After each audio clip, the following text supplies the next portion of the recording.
কালিমুল্লাহ আল্লাহ রাব্বুল আলামিনের সাথে কথা বলার জন্য বের হয়েছেন।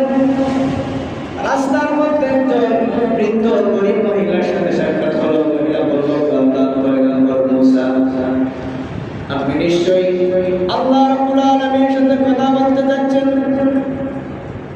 ওগো মুসা কালিমুল্লাহ, আপনি যখন আল্লাহর সাথে কথা বলবেন, আমার একটু কথা বলবেন। আল্লাহ রাব্বুল আলামিন আমাকে এত গরীব বানিয়েছেন, ছোট্ট একটা ঘর, কি কাজ করলে আল্লাহ রাব্বুল আলামিন আমাকে ধনী বানায় দিবেন? মুসা কালিমুল্লাহ যখন আরেকটু সামনে গেলেন, একজন বিরাট ধনী মানুষের সাথে সাক্ষাৎ হলো। ওই লোকটি বলল, মুসা কালিমুল্লাহ, আল্লাহর পয়গম্বর, আল্লাহ রাব্বুল আলামিন আমাকে অনেক সম্পদের মালিক বানিয়েছে। আল্লাহকে বলিয়ে কোন কাজ করলে আল্লাহ রাব্বুল আলামিন আমার সম্পদ কমিয়ে দিবেন। মুসা কালিমুল্লাহ যখন আল্লাহর সাথে কথা বললেন, আল্লাহকে বললেন, আল্লাহ আসার পথে বৃদ্ধ মহিলা বলল, অনেক গরিব, অবস্থা খুবই খারাপ, কি কাজ করলে মহিলাটা গরিবী হালত দূর হবে? আল্লাহ রাব্বুল আলামিন বললেন, ও মুসা কালিমুল্লাহ, ওই মহিলা যদি সঠিকভাবে বেশি বেশি করে আমার শুকরিয়া আদায় করে, আমি আল্লাহ রাব্বুল আলামিন ওই বান্দির গরিবী হালতকে দূর করে দেব। সুবহানাল্লাহ।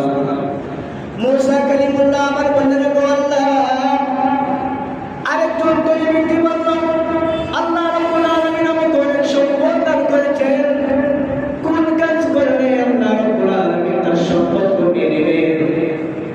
আল্লাহ রাব্বুল আলামিন বললেন, মুসা কালিমুল্লাহ, ওই গরিব ব্যক্তিকে তুমি বলিও, ওই ব্যক্তি যদি আমি আল্লাহর নাফরমানি করে শুকরিয়া আদায় না করে, আমি আল্লাহ রাব্বুল আলামিন ওই ব্যক্তির সম্পদ কমিয়ে দেব। মুসা কালিমুল্লাহ যখন আসতেছিলেন, রাস্তার মধ্যে গরিব বৃদ্ধ মহিলার সাথে সাক্ষাৎ হলো। ওই মহিলা বলল, কি মুসা, আল্লাহর সাথে কি কথা বললাম? মুসা কালিমুল্লাহ বললেন, বাবা, আল্লাহ রাব্বুল আলামিন বলছেন, তুমি যদি বেশি বেশি রব্বুল আলামিনের শুকরিয়া আদায় করো, আল্লাহ রাব্বুল আলামিন তোমার গরিবী হালতকে দূর করে দিবেন। সুবহানাল্লাহ।